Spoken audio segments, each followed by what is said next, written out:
Chapter 431. Ethan was taken aback. Why did the man hang up so suddenly?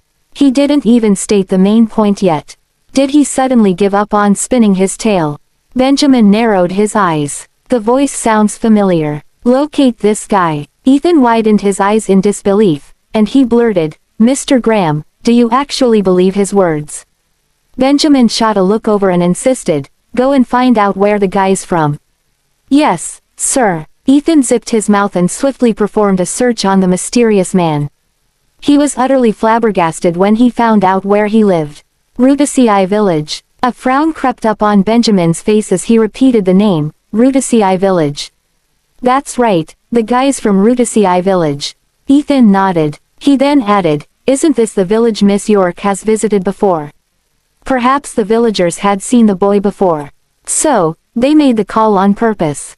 He got all worked up at that thought. Unbeknownst to him, Benjamin thought otherwise. His eyes widened as he finally recalled whose voice was it over the phone. It's the village chief. Meanwhile, the village chief led the police to arrest Raphael. Someone alleged that you've committed domestic violence. Please come with us to the police station. Domestic violence. Raphael spluttered. This is unbelievable. Could it be Mom who reported me? Let's go. The police handcuffed him and took him away. Raphael struggled to break free with all his might while shouting at the top of his lungs, I didn't do it. You've got the wrong person. Who was it that reported me? I'm going to kill that person. Alas, his resistance was futile. At the same time, a young boy could be seen calmly walking out of the police station which was situated next to the clinic. The person who reported Raphael's offense was none other than Tim. When he returned to the clinic with a big bag of food, he saw that Mary was about to get a jab. The facilities at the clinic were extremely limited, and they could not offer her the much-needed treatment. However, since all public transportation had ceased operating at that hour, they could only stay at the clinic first. Tim had planned to bring Mary to a bigger hospital for consultation the following day. Grandma, try this. It's meat bun. He might look unkempt, but his hands were clean. He took out a hot bun and offered it to Mary. The crowd surrounding them could not take their eyes off of him as they gossiped. Tim was well aware that the others despised him due to his dirty and messy appearance. Yet, he refused to move a muscle and stayed by Mary's side faithfully. The nurse wanted to help him wash his face, but he declined. He did not want to leave Mary's side even for a few seconds because he was afraid that she might abandon him. Come over here, Tim, and let me wipe your face. Mary was very touched by Tim's sincerity and gratitude. Upon understanding his intention, she dismissed the idea of sending him away. I won't leave you. Her assurance cheered him up. He leaned forward and made her a promise. Grandma, you'll get better once we pay a visit to the big hospital. I'm sure of that. Mary plastered a smile on her face despite feeling sorry for the boy. She tried to brush it off by saying each consultation would easily cost them a few thousand. A few thousand was already a significant figure for someone who resided in the village.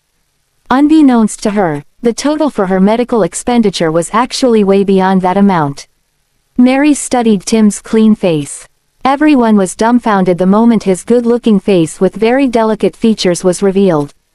This child is so gorgeous. He looks just like a doll. It's just a pity that he's too skinny. Hurry up and eat, Tim. Don't worry about me. Mary tousled the boy's hair.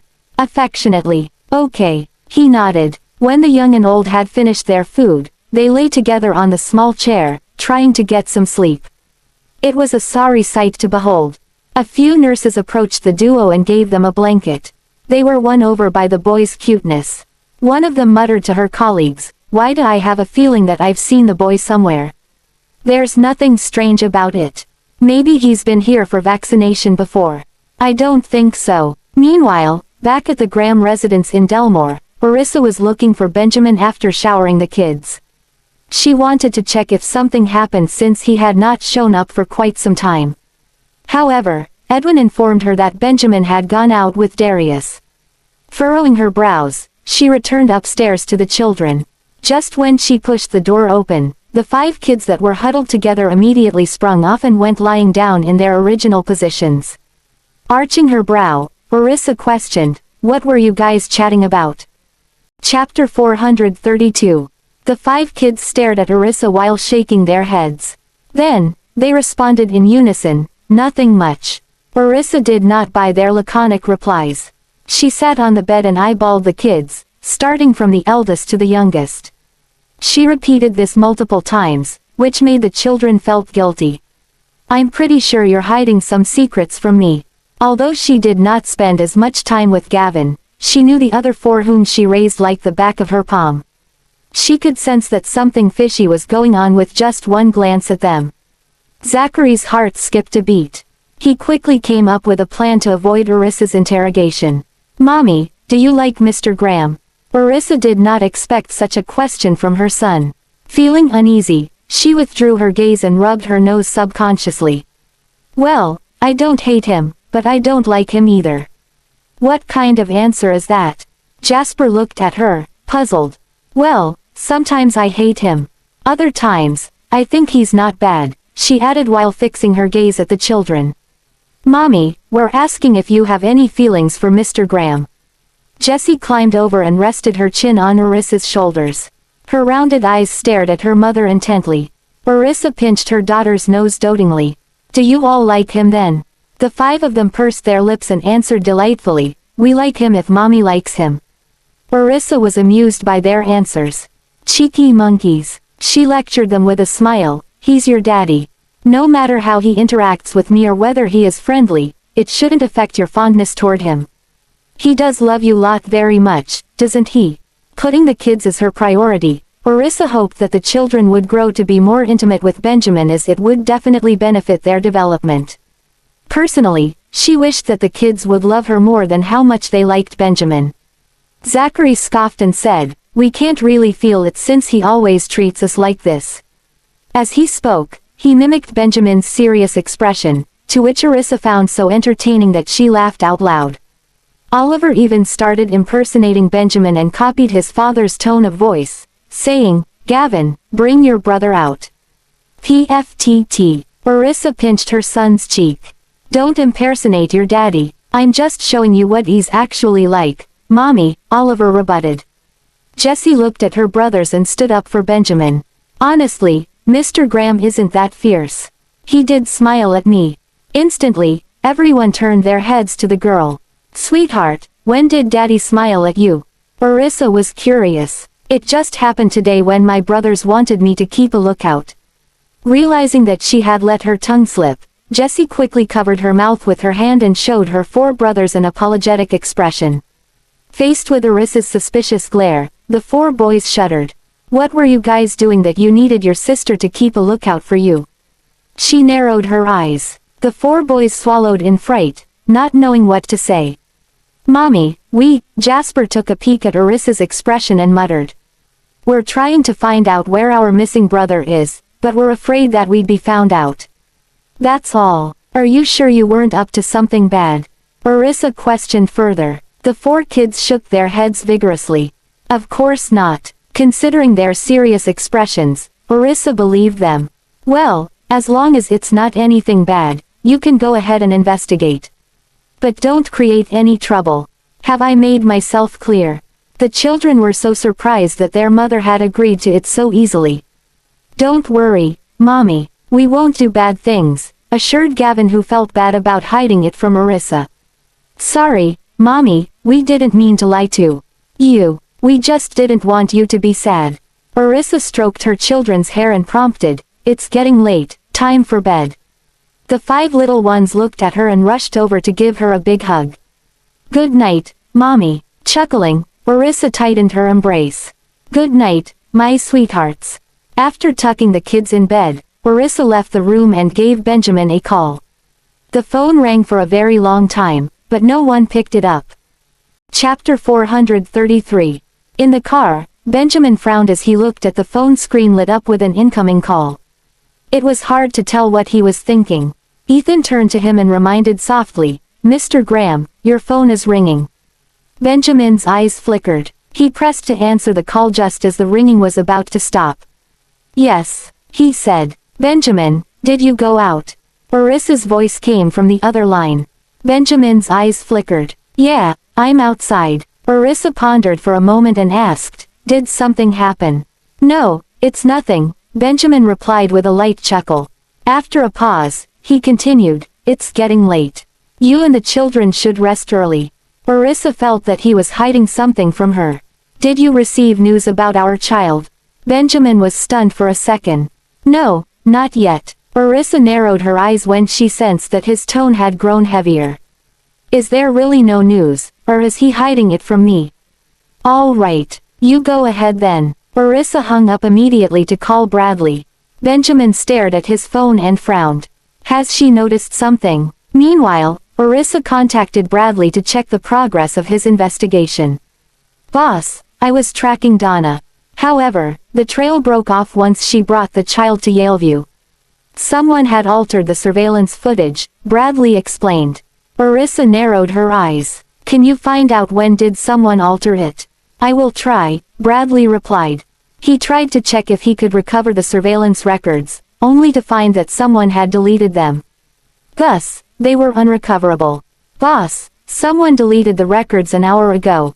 Bradley said. An hour ago. Orissa felt her heart sank.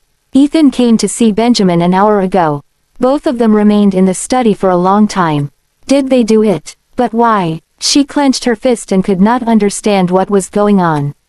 The only possible explanation she could think of was that Benjamin could be trying to protect Donna and did not want to go against her. Orissa felt a stab to her heart. She sat dazed for a long time until her phone rang. She glanced at the phone screen. It was a call from the orphanage. She answered it immediately. Director. Orissa, we've checked the records in the orphanages all over the country, but we can't find a child of your description, the director said. Orissa was disappointed. Thank you, Director. Sorry for the trouble. The director comforted her. It's nothing. Perhaps we didn't search carefully enough. We will continue searching. Thanks again. Orissa hung up and had a worried expression. Since the orphanage did not have any information about the child, it would be harder to find him. She felt her heart sink as she thought something could have happened to her child. Therefore, she got up and pulled out her computer to continue searching. Zachary woke up feeling thirsty. He came out of his room to get a drink. Just then, he noticed the light in Orissa's room was still on and came to check. He opened the door and found her sitting on the carpet at the coffee table. She was focused on the computer screen, searching for something. Zachary came near and looked at the computer screen. Mommy, why aren't you sleeping? How long have you been investigating this? Orissa jumped at the sudden noise. She turned around and saw that it was her son. Why are you up? I was thirsty and wanted a drink. I noticed your light is still on, so I came to check on you, Zachary answered. He looked at her before looking at the computer screen again. Then, he bit his lower lip and said, Mommy, it's late. You should have some rest and continue searching tomorrow. Orissa patted his head and explained, I want to find your brother as soon as possible. I'm worried about how he is doing out there. Seeing Orissa's worried expression, Zachary felt sad for her. Based on Mommy's character, she won't be able to feel at ease until she finds my brother. I understand, but you should still take care of your health. He advised. I know. Go back to bed. I will go to bed too in a while, Orissa said to comfort Zachary. Seeing that he was thirsty, she poured him a glass of water. Chapter 434. Mommy, remember to go to bed soon, okay? Zachary said. Then, he finished his glass of water and went back to bed. Okay. Seeing that Zachary had left, Orissa continued searching for her missing child. Unfortunately, it was the same as what Bradley found. The trail broke halfway. The fastest way to find her child was by following Donna's trail. However, the trail had gone cold. Orissa had a feeling that Benjamin had something to do with it. He left soon after Ethan came to meet with him. That's definitely suspicious. At that thought, she bit her lower lip and gave Benjamin another call. Unbeknownst to her, Benjamin was on a flight at the moment and did not answer her call. What could he be doing? Orissa glanced at the time and saw that it was midnight. Her eyes flashed with an idea, and she decided to track Benjamin's location. It turned out that he was in a neighboring city. Orissa frowned and wondered what he was doing there. Then, She checked his position again, only to see that he was still on the move. She sat before her laptop and continued to track his movements closely. Seated on the plane with Benjamin, Ethan noticed the system alert notification and quickly reported to Benjamin, "Mr. Graham, someone is tracking you." Benjamin took the phone over and soon discovered the tracker's location. He wondered who could be tracking him. Could it be Gavin? Or perhaps it's her. "Mr. Graham, should I block it?" Ethan asked. "No need." Benjamin put down the phone and continued with his work. Ethan glanced at Benjamin and decided to message Edwin in secret to ask if anyone was still awake at home. Soon, Edwin sent a reply, "Miss York's bedroom light is still on. I believe she is still awake." Ethan hesitated but decided to inform Benjamin. "Mr. Graham, Edwin said that Miss York hasn't gone to bed." A glint flashed across Benjamin's eyes. "Get Edwin to bring her a cup of milk." "Yes, Mr. Graham," Ethan replied and immediately relayed the instruction. After receiving the message, Edwin prepared a cup of milk and brought it upstairs. Knock, knock. Orissa was surprised to hear someone knocking on the door. She got up and opened it. "Oh, Edwin, Miss York, it's late. Why aren't you sleeping yet?" Edwin asked. "I'm rushing some work," Orissa replied with a smile. Edwin gave her the cup of milk. "Mr. Graham asked me to prepare this for you. You should head to bed soon." Orissa was surprised. How did Benjamin know that I was awake? Did he find out that I'm tracking him? She accepted the cup of milk and asked, "Thank you." "Edwin, do you know where Mr. Graham went?" The butler shook his head. "I'm sorry. Mr. Graham did not say anything. I believe he has something urgent to take care of." Orissa nodded and told Edwin to go back to sleep before closing the door. Where could Benjamin be? It's already past midnight. Benjamin arrived at Rudisii village an hour later. Ethan led the bodyguards and asked, "Mr. Graham, are we searching for the child now?" Although Benjamin suddenly decided to come here to search for the child, he did not hold out much hope. He glanced at the time. It was nearly 2 o'clock in the morning. Bring the village chief here first. He soon entered Orissa's courtyard in Rudisii village. Ethan quickly ordered some men to clean up the place before giving a call to the village chief. Rick Griffin, the village chief, was puzzled when he received a call from an unknown number at this hour. He answered the call and heard that Benjamin wanted to see him. Thus, he immediately drove his electric car and rushed there. Benjamin was already waiting for him with a pot of hot coffee when he arrived. Mr. Graham. Rick was stunned to see Benjamin there in person. "Mr. Griffin, please have a seat." Benjamin gestured to a chair, signaling Rick to sit down. Rick could not figure out why Benjamin would be looking for him at this hour and took a seat nervously. "Mr. Graham, is something the matter?" Benjamin poured a cup of coffee and placed it before Rick. "Please, have some coffee first." Rick glanced at them and took a sip of the coffee. Soon after, Benjamin signaled Ethan with a glance, and the latter placed a photo before Rick. Chapter 435. It was a photo of Gavin. Ethan looked at Rick and asked, "Mr. Griffin, do you remember this child?" Rick recognized that the boy in the photo was one of the children he saw last time. He looked at Benjamin and Ethan with confusion. "Yes, isn't he one of the children who came with Miss York? Does your village has a child who looks like him?" Ethan asked. Rick shook his head immediately. "No." Benjamin furrowed his brow. The village chief seemed certain about it. Could that person be lying then? Benjamin glanced at Ethan. This time, Ethan took out Raphael's photo. "Mr. Griffin, do you know this person?" Rick recognized Raphael instantly. "Yes, I do. He's Raphael." Ethan's gaze flashed. "Is he someone from your village?" Rick nodded and seemed confused. "Why are you looking for him?" "The police took him away a few hours ago."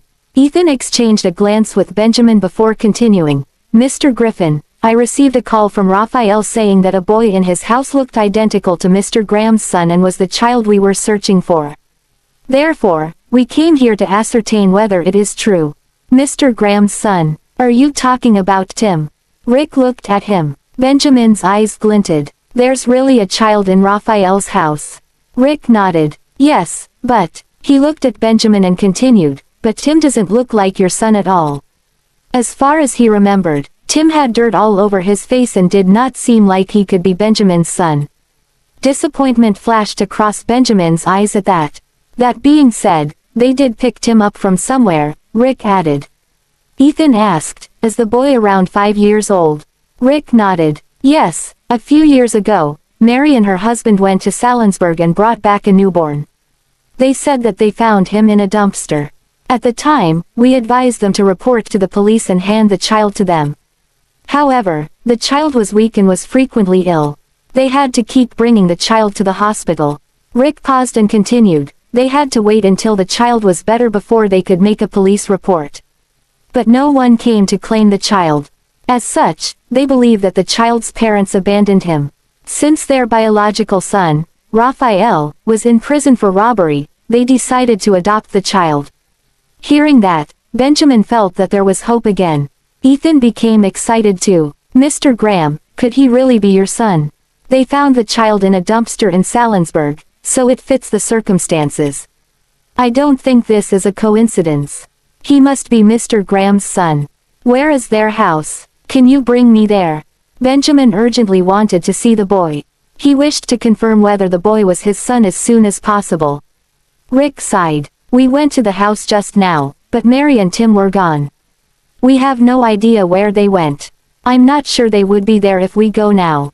Then, he looked at Benjamin in confusion. Mr. Graham, haven't you already found your son? Why are you still searching for him? We are looking for another child. He has been missing since birth. Ethan explained the truth to the village chief. Rick was shocked. If Tim really is his son, he would have nothing to worry about for the rest of his life. I'll bring you there. The house is a little far from our village. Tim always looked dirty, so I'm not sure he's your child, he said. You only have to bring us there. We can confirm it ourselves, Ethan replied. Benjamin followed Rick to Raphael's house. He could not describe his feelings upon seeing the old and shabby house. Although he wasn't sure whether the child was his son, he could not help feeling sad for the child. They are impoverished. Ever since Mary's husband, James, passed away, her health grew worse. She could not afford to see a doctor, and Tim had to work to support the family, Rick explained. He had to work. Ethan was shocked to hear that a 5-year-old child had to work. Chapter 436. Yes, there is a mine on the mountain. It's hard to build a road up the mountain, so the owner of the mine hired many adults and children from the village to carry the mining products from the mountain, Rick said. Ethan could not imagine how a young child could work. Benjamin went into the house and took a look around. The house consisted of 3 rooms. The one in the middle was the living room. The other 2 rooms were most likely bedrooms. One of the rooms had a big bed made by combining a few benches. Mary and Tim stayed in this room, Rick explained. The room was messy, but it was clean. The other bedroom belonged to Raphael. None of the doors had locks and were only partially closed. Anyone could enter and leave freely. Furthermore, the kitchen consisted only of a thatched roof surrounded by a fence. The house was dilapidated and had nothing of value. If Ethan had not seen the house in person, he would not have believed that there was still such severe poverty in this modern age. Benjamin glanced at the surroundings and felt uncomfortable about what he saw. It saddened him to think that his child grew up in such an impoverished surroundings. Mr. Graham, we must find them fast, Ethan said. Mary and Tim were not at home. Therefore, they could not ascertain whether Tim was the child they had been searching for. Benjamin nodded, and Ethan immediately ordered his subordinates to find where the boy went. They analyzed where a child and an old lady could go at night. Mr. Griffin, can you tell us about their daily life? Benjamin sat on a stone bench and looked at the messy kitchen. He frowned when he thought there might have been a scuffle earlier based on the state of the place. Rick sighed and told Benjamin about Tim's life. Mary and James loved the boy and regarded him as their own. Unfortunately, life became difficult after Raphael came out of prison. Raphael liked gambling, so he would often force them to give him money and would beat them up if they refused. He took a deep breath and continued. Later, James's sickness recurred and worsened rapidly. He soon passed away, leaving only Mary and Tim. Since Mary could hardly walk and had many illnesses, she could not work. Thus, it fell onto Tim to provide for the family. He had to go out to work for their living expenses and Mary's medical expenses. Perhaps Tim brought Mary to see a doctor. I think the mine workers were paid their salary yesterday. At that, Ethan ordered someone to check at the hospital. Benjamin's expression darkened, and he emanated an icy aura. How did Raphael treat him? Rick was stunned for a moment before realizing that Benjamin was talking about Tim. Terrible. Raphael frequently scolded and beat Tim up. Furthermore, he even wanted to sell Tim, but Mary protected the boy from him. Since Tim has been earning money, Raphael had probably taken him to his debtors as security for his debts. Benjamin turned grim with fury. Why did you not call the police? Rick sighed. It's a complicated matter, and the police are reluctant to get involved in family matters. As long as it is not too much, no one would report to the police. Just then, Ethan obtained the town's surveillance footage and quickly sought Rick's confirmation. Mr. Griffin, is this old lady and child them? Rick went to Ethan's side and looked at it before nodding. Yeah, it's them. It seems they have gone to the town. Benjamin got up and glanced at the surveillance footage. It showed Tim's back but not his face. We're going to the town, he ordered, and Ethan immediately led a team to search in town.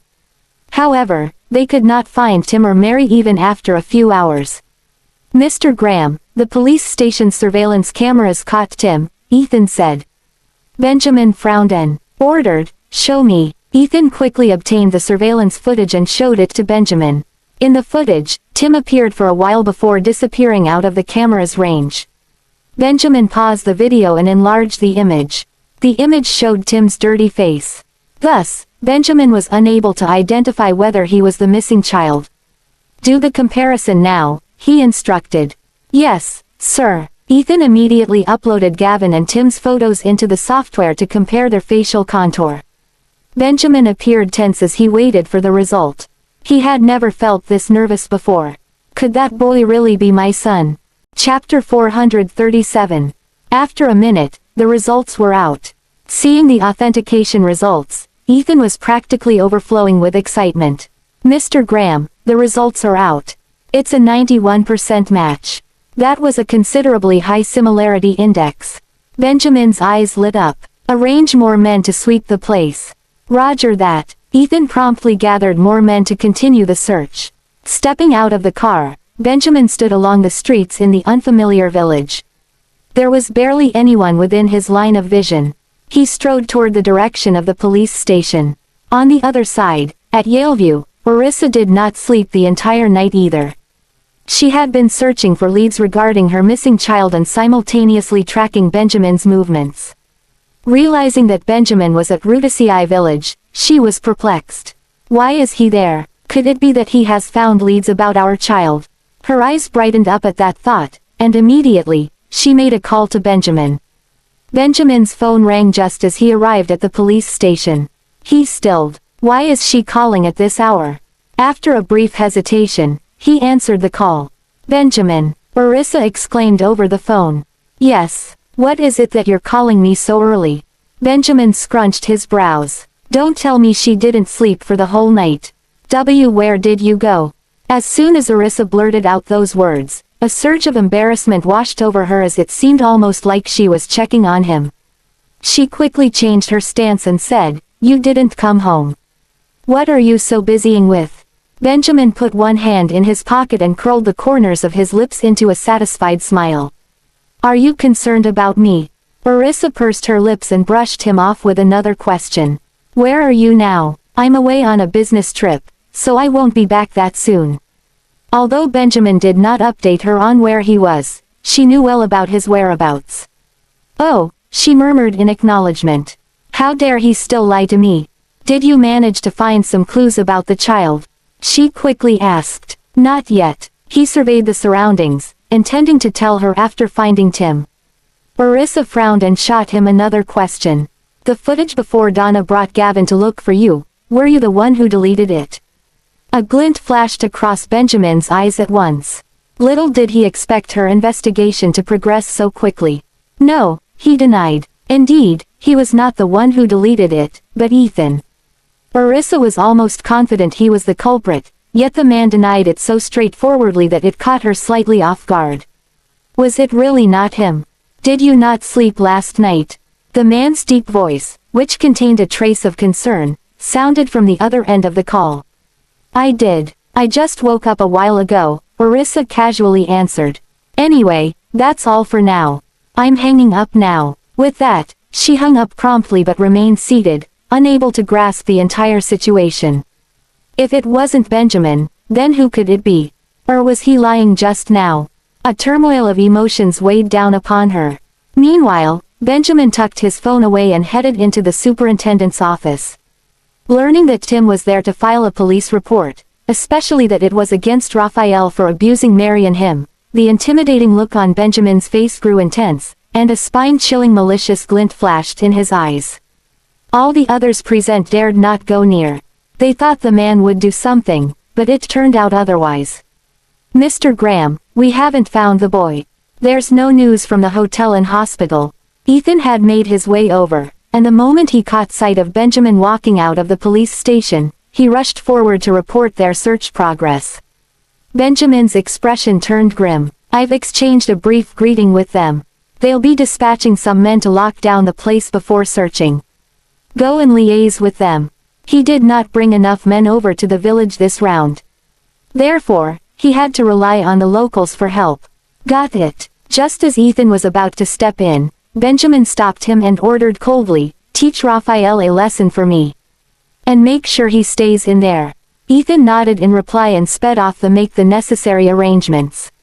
With his eyes fixed on the gradually increasing crowd along the streets in the village, Benjamin's eyebrows drew together.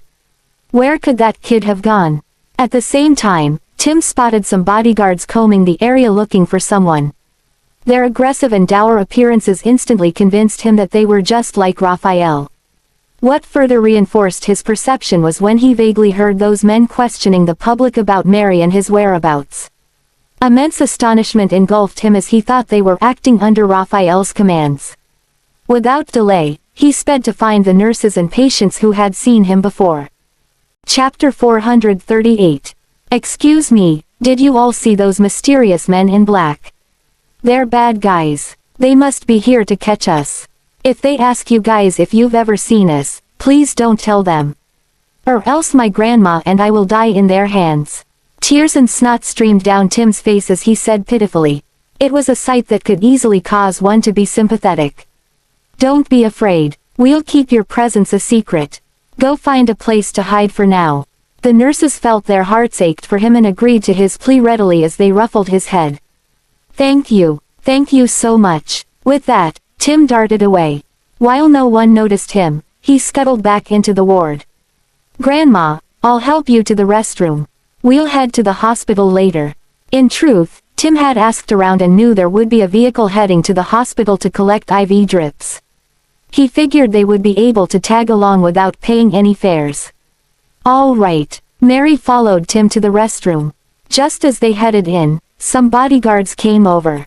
Holding onto a snapshot of Tim, the guard questioned, "Has anyone seen this child?" No. Hearing that reply, he threw another question. Then, "Have you seen this old lady?" No. Hiding in a corner, Tim felt relieved after hearing how the cooperative crowd had pretended they had never seen him before. After the bodyguards left, the boy ran out and bowed politely. Thank you, everyone. Thank you so much. You're welcome. Tim, do you need our help to call the police for you? Various family members of the patients in the ward kindly offered their help. No, that won't be necessary. He waved his hand dismissively. Those people look too troublesome to handle, so we will avoid them ourselves. Even if you call the police, they'll be released soon after getting arrested. My grandma and I will lead an even more difficult life if that's the case. You guys have helped us out so much earlier, and that's more than enough.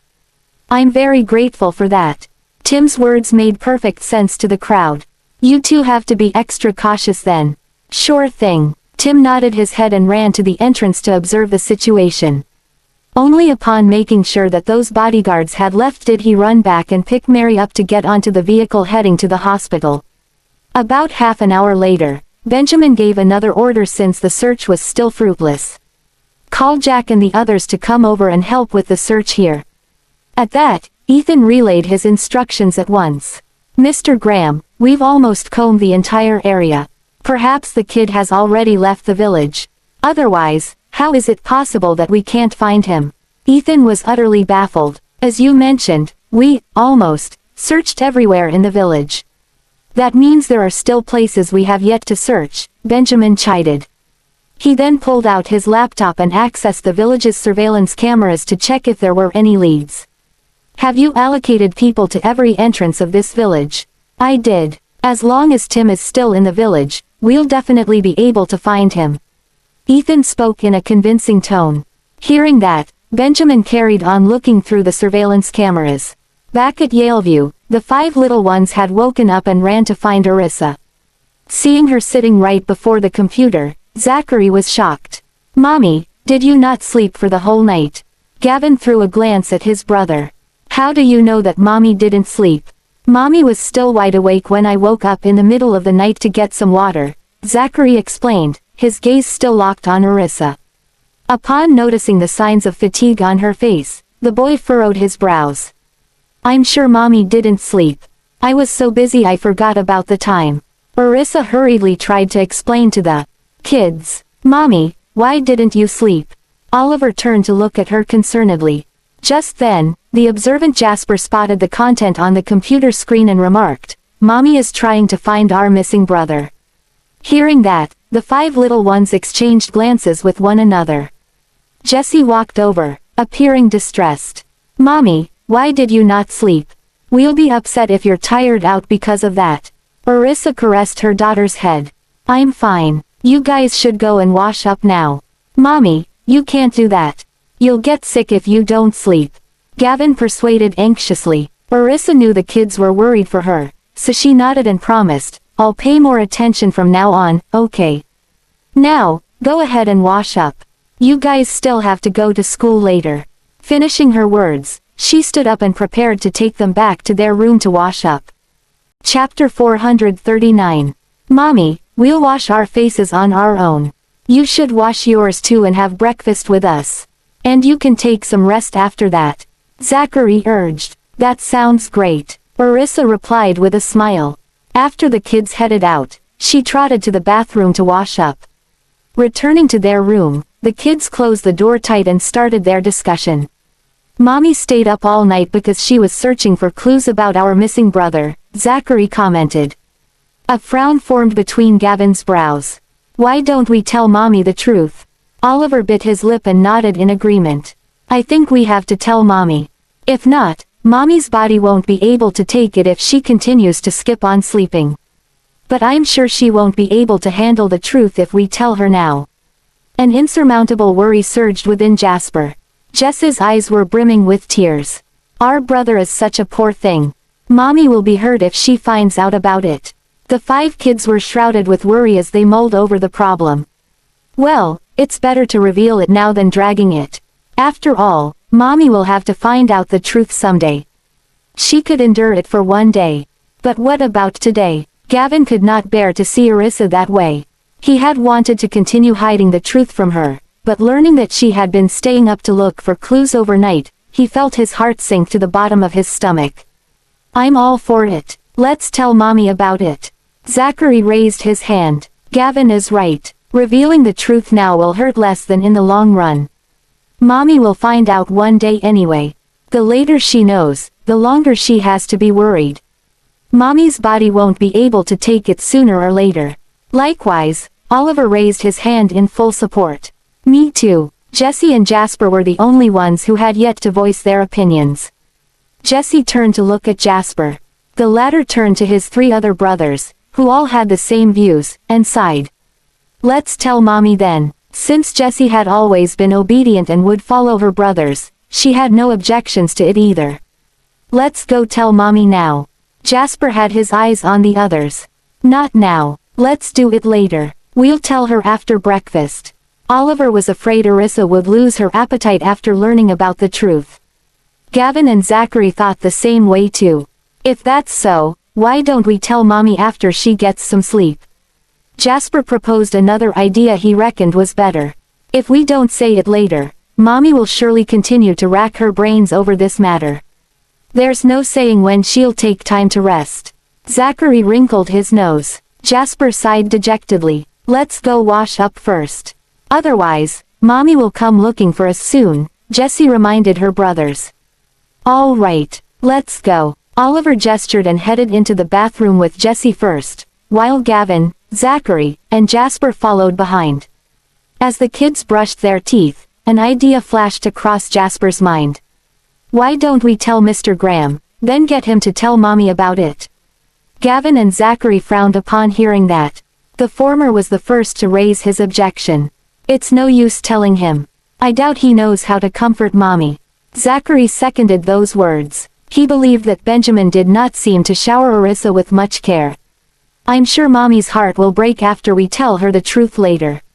When that happens, we'll have to console her. Jessie, if we can't do that well, you'll have to use your skills to cheer her up. Jessie bobbed her head vehemently. Don't worry, Zachary, I'll make sure Mommy won't be sad. They continued with their discussion while washing up and only ran to open the door when Orissa came over to knock on their door. Mommy, we're done. Orissa patted the kids' heads and locked her warm and gentle gaze on them as she said, Come on, let's head downstairs for breakfast.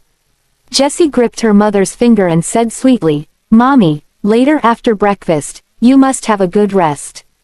Or else, we will be worried. All right, Orissa answered in a gentle tone. Gavin, Zachary, Oliver, and Jasper stole glances at each other and followed her down the stairs. Chapter 440. Edwin had finished preparing breakfast for the family. At the sight of Orissa and the little ones coming down, he warmly ushered them over to have breakfast. Good morning, Edwin. Good morning, Mr. Whitley. The 5 little ones followed and greeted Edwin. Good morning, children. He rubbed their heads adoringly and carried them onto their seats. During breakfast, Orissa had only eaten a few mouthfuls when she noticed that the 5 little ones did not have much of an appetite. Even Jessie, who could usually eat a lot of food, took small bites and even picked on her food. Puzzlement overwhelmed Orissa. Is there something wrong with you guys? Had it only been one of the children who had behaved that way, she would have thought he was ill. But since they all acted the same way, she figured something was off. The 5 kids turned to look at each other, then shifted their gazes back to Orissa. Nope. Orissa knitted her brows together. Nothing's wrong, yet they're behaving like this. Are you all feeling unwell? With that said, she stood up and reached out to touch their foreheads. No, Zachary quickly denied. Finding that their body temperature was normal, Orissa stared at them, who were, by now, all shaking their heads in denial. Mommy, we aren't unwell. If they're not unwell, then they must be keeping something to themselves. Intending to query them later, Orissa changed the subject. Hurry and have your breakfast. I'll send you guys to school after this. Only then did the 5 kids begin to dig into their breakfast. Mommy, you should eat more. They were busy picking some food and offering them to Orissa. All right, my sweethearts, you should eat more too. She then passed each of them an egg. Mr. Whitley, is Daddy not home? Gavin knitted his brows when he noticed that Benjamin was nowhere to be found. Well, something cropped up, so Mr. Graham went out last night. He isn't back yet. The pucker between Gavin's eyebrows deepened. Where did he go? He didn't come home the entire night. Zachary and his other siblings also seemed slightly surprised that Benjamin did not return home last night. I'm not sure about that. It was evident that Gavin grew angry, and upon sensing that, Edwin immediately reassured, there might be something urgent. Mr. Graham seemed like he was in a rush when he left the house. Orissa's eyes darted between Edwin and Gavin before she clarified, Sweetheart, your daddy has gone on a business trip. If you miss him, you can give him a call. I don't miss him at all. Gavin snorted arrogantly. Orissa could not help but heave a deep sigh. Zachary turned to Gavin and threw him a look, seemingly attempting to ask if they should tell Orissa about the truth since Benjamin was not at home. Orissa waited till the kids finally ate their fills before trying to probe them regarding the situation earlier. So, what's going on just now? Is there something on your mind? Conflicted, the kids snuck a glance at her and bit their lips. Orissa arched her brow and softened her tone. Come on then, share with me what happened. Mommy, we're afraid it'll break your heart, Zachary explained nervously. Orissa could not wrap her head around the situation. Well, what is it? You all have to tell me first. At this point, the 5 kids exchanged knowing looks with each other. Then, Gavin softly replied, Mommy, we. It's a good thing that you guys are still around. I thought you'd left for school by now. Darius' sudden appearance interrupted the kid's confession. Old Mr. Graham. Orissa stood up to welcome Darius. Have you had breakfast? Not yet. I'm actually here to bring you guys breakfast. I decided to make more at the last minute, that's why I'm late. Seeing that they had all eaten breakfast, he was relieved that he had prepared food items that were convenient to carry around. He took some out and passed it to Orissa. Isa, you should try some too. The kids can bring the rest to eat at school. Edwin always prepares breakfast for us over here. Isn't it too troublesome for you to prepare for us too? Orissa felt an overwhelming sense of gratitude. Not at all. All that matters is that you guys enjoy the food. Hurry up and try some. Met with Darius' warm hospitality, Orissa could only take a bite of it. On the other hand, the 5 little ones shared a look before looking back at Darius, who showed up unannounced. Without any other choice, they ultimately swallowed those words they had wanted to tell their mother.